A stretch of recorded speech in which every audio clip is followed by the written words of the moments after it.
Hi students, welcome back to we are count classes. पिछले video में हमने journal entries का एक चैप्टर शुरू किया था और कुछ बेसिक्स जर्नल एंट्री को समझा था। आज की इस वीडियो में हम उसी चैप्टर का question number 2 step by step solve करेंगे और हर जर्नल एंट्री के पीछे का लॉजिक भी समझेंगे। तो चलिए बिना किसी देरी के वीडियो शुरू करते हैं। क्वेश्चन नंबर 2 शुरू करने से पहले एक बार इन रूल्स को क्विकली रिकैप कर लेते हैं जो हमने पिछली क्लास में पढ़े थे। सबसे पहले है परचेज अकाउंट। परचेज अकाउंट हमेशा डेबिट होता है। जब भी हम परचेज की एंट्री पास करते हैं तो हम परचेज अकाउंट को डेबिट करते हैं। सेल्स अकाउंट क्रेडिट होगा। परचेज अकाउंट डेबिट किया था तो उसका vice versa purchase return account credit होने वाला है, और परचेज रिटर्न अकाउंट क्रेडिट है तो सेल रिटर्न अकाउंट डेबिट होगा। जब भी हम कभी कैश रिसीव कर रहे हैं तो कैश अकाउंट डेबिट होगा, और कभी हम कैश पे कर रहे हैं तो कैश अकाउंट क्रेडिट होगा। इसी तरीके से अगर कभी हम बैंक में कुछ पैसे रिसीव कर रहे हैं तो बैंक अकाउंट डेबिट होगा, और अगर बैंक से पेमेंट कर रहे हैं तो बैंक अकाउंट क्रेडिट होगा। ये वही रूल्स हैं जो हमने लास्ट क्लास में पढ़े थे।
अब आपके सामने सेकंड क्वेश्चन है, enter the following transactions in the journal of Rudra enterprises.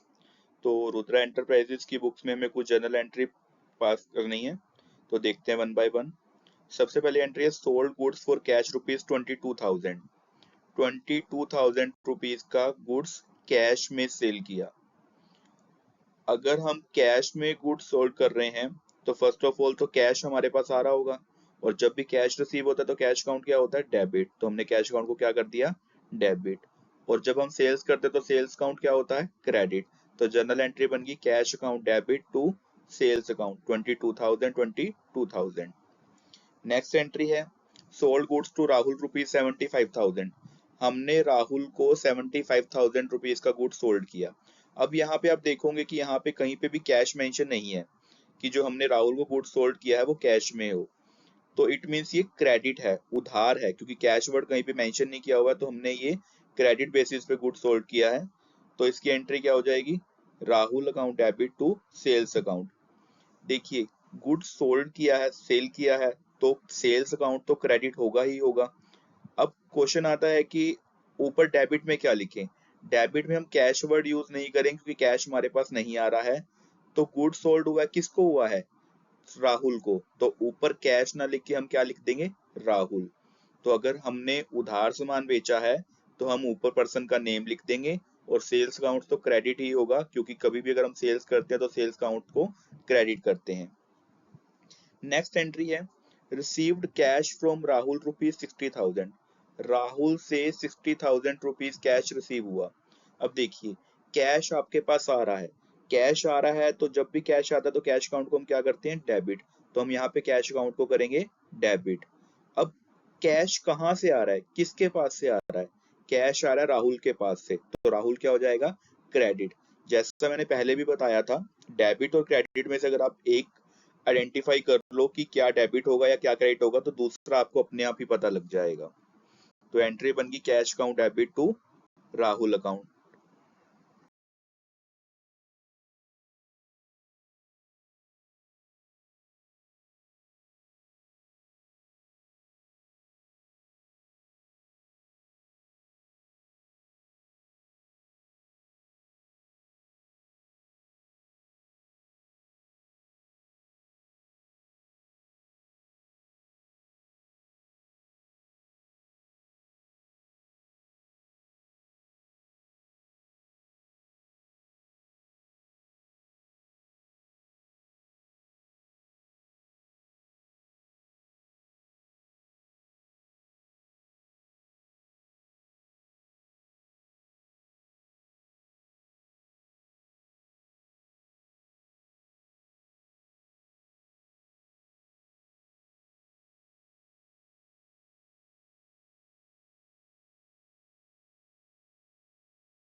Next entry है आपके सामने, sold goods to Rajat for cash ₹28,000। अब यहाँ पे आप देखोगे कि रजत को गुड सोल्ड किया है हमने कैश में। अब यहाँ पे पर्सन का नेम भी आ रहा है रजत, और कैश वर्ड भी आ रहा है। अगर हमने उसको कैश में सामान बेचा है तो हमें उसका नेम लिखने की जरूरत नहीं है। हम वही रूल फॉलो करेंगे कि गुड सोल्ड हो रहा है तो सेल अकाउंट क्या होगा? क्रेडिट होगा। जैसे हम सेल करते हैं गुड्स को तो सेल अकाउंट क्या होता है? क्रेडिट। अब कैश भी हमारे पास आ रहा है क्योंकि हमने कैश में सामान बेचा है, तो कैश जब आता है तो कैश अकाउंट क्या होता है? डेबिट। तो एंट्री क्या बन गई? Cash account debit to sales account. जब आपके पास पर्सन का नेम भी लिखा हो और कैश भी लिखा हो तो अपने नेम को इग्नोर करना है, आपने कैश वर्ड यूज करना है। कैश आ रहा है कैश डेबिट, और सेल कर रहे हैं तो सेल्स अकाउंट क्या होता है? क्रेडिट। नेक्स्ट एंट्री है sold goods to Rajat for ₹70,000। अब यहाँ पे देखिए, यहाँ पे कहीं पे भी कैश वर्ड मेंशन नहीं है। इट मीन्स हमने क्रेडिट बेसिस पे गुड सोल्ड किया होगा, उधार सामान बेचा होगा। तो जब उधार सामान बेचते हैं तो क्या करते हैं? हम पर्सन का नेम यूज करते हैं। तो हमने डेबिट में क्या लिखा? रजत अकाउंट डेबिट। रजत को हमने डेबिट किया 70,000 से, और सेल्स काउंट को क्या किया? क्रेडिट। क्योंकि सेल कर रहे हैं, जब भी सेल्स करते हैं तो सेल्स काउंट क्या होता है? क्रेडिट। और अभी कैश नहीं आ रहा है क्योंकि हमने उधार में सामान बेचा है, तो ऊपर कैश वर्ड ना यूज करके क्या करेंगे? पर्सन का नेम लिखेंगे, रजत डेबिट 70,000। और ऐसा करते भी क्यों है ये मैंने लास्ट टाइम भी आपको बताया था। अगर आप अपने आसपास किसी भी किराना शॉप पे या कहीं पे लोकल मार्केट में सामान खरीदने जाते हैं, और अगर आप उनको पैसे नहीं देकर आते, उधार करके आते हो, तो वो आपका नोटबुक में एक जो खाता बही होती है उनकी लोकल, तो वो उसमें रिकॉर्ड कर लेते हैं, आपका नेम लिख लेते हैं कि भी आपने उनसे उधार खरीदा है। लेकिन अगर उसकी बजाय आप उनको कैश में पेमेंट करके आओगे तो वो आपका नेम क्यों लिखेंगे? आपसे कैश लेंगे और आपको सामान दे देंगे। तो वही रीजन है, अगर आप उधार सामान खरीद रहे हो तो ऊपर पर्सन का नेम आ जाएगा। अगर आप कैश में सामान खरीद रहे हो तो कहीं पे भी पर्सन का नेम नहीं आता है, वहां पे कैश वर्ड यूज होता है। नेक्स्ट एंट्री है withdraw ₹25,000 cash from office for personal use. Business में से, ऑफिस में से पर्सनल यूज के लिए ₹25,000 कैश विड्रॉ किया।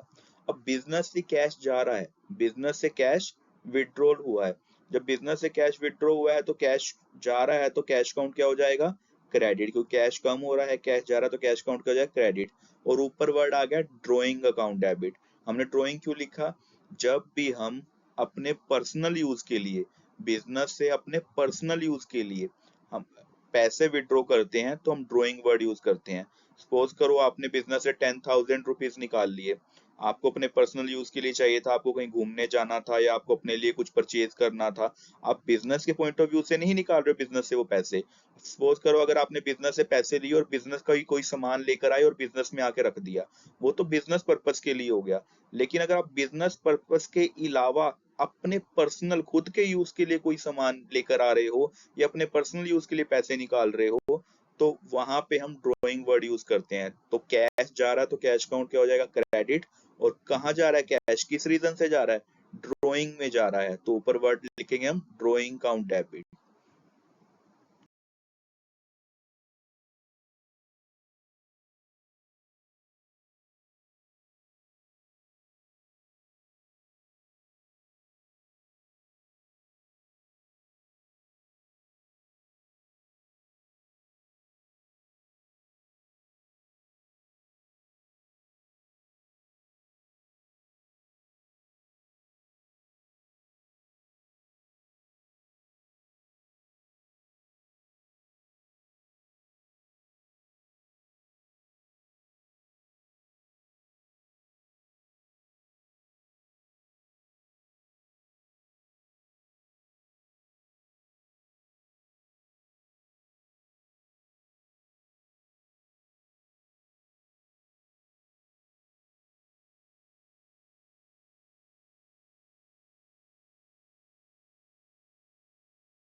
नेक्स्ट एंट्री आपके पास, पेड वेजेस ₹6,100। वेजेस पे की हैं 6,100। तो अब वेजेस पे की हैं तो कैश जा रहा होगा, पैसे जा रहे हैं। जब कैश जाता है तो कैश अकाउंट क्या होता है, क्रेडिट। तो हमने क्रेडिट में लिखा कैश अकाउंट। कहाँ जा रहा है कैश, किस रीजन से जा रहा है, तो आंसर आया कि वेजेस में जा रहा है, तो ऊपर क्या आ जाएगा, wages account debit. Wages account debit to cash account 6,100, 6,100। Next entry है, paid salary to Rahim for ₹10,000। Rahim को 10,000 सैलरी पे की गई। अगर रहीम को सैलरी पे कर रहे हैं तो कैश जा रहा है, तो अगेन कैश अकाउंट क्या हो जाएगा, क्रेडिट। अब कैश कहाँ जा रहा है, कैश जा रहा है सैलरी में, तो ऊपर क्या आ जाएगा, सैलरी अकाउंट डेबिट। अब यहाँ कुछ स्टूडेंट्स का कहना होगा कि हमने सैलरी की जगह रहीम वर्ड क्यों नहीं लिखा, क्योंकि रहीम के पास तो जा रहा है कैश। बट यहाँ पे मेन वर्ड है सैलरी। हो सकता है हमारी कंपनी में 5 एम्प्लॉइज हों, 7 एम्प्लॉइज हों, 10 एम्प्लॉइज हों, तो हम सब एम्प्लॉइज को जो दे रहे हैं हम एक वर्ड से रिप्रेजेंट कर रहे हैं कि सैलरी में पैसा जा रहा है, सैलरी में कैश जा रहा है। तो सैलरी अकाउंट वर्ड यूज करेंगे हम, salary account debit to cash account 10,000, 10,000। Next entry है, रिसीव्ड कमीशन फॉर ₹2,400। हमें कमीशन रिसीव हुई है 2,400 की। तो अब पैसे आ रहे हैं, क्योंकि हमारे पास पैसे आए हैं, कमीशन रिसीव हुई है। तो जब भी कैश आता है तो कैश अकाउंट क्या होता है, डेबिट। तो हमने कैश अकाउंट को डेबिट किया 2,400 से। अब क्वेश्चन रेज होता है कि कैश कहाँ से आ रहा है। जैसे ही आपने बोला कि कैश आ रहा है तो साथ ही साथ क्वेश्चन रेज हुआ कहाँ से आ रहा है, कमीशन रिसीव्ड हुई है वहां से आ रहा है। तो क्रेडिट में क्या आ जाएगा, टू कमीशन रिसीव्ड अकाउंट। क्या आ जाएगा, टू कमीशन रिसीव्ड अकाउंट। तो ये आपका सेकंड क्वेश्चन था। अब हम नेक्स्ट क्लास में थर्ड क्वेश्चन देखेंगे। Thank you.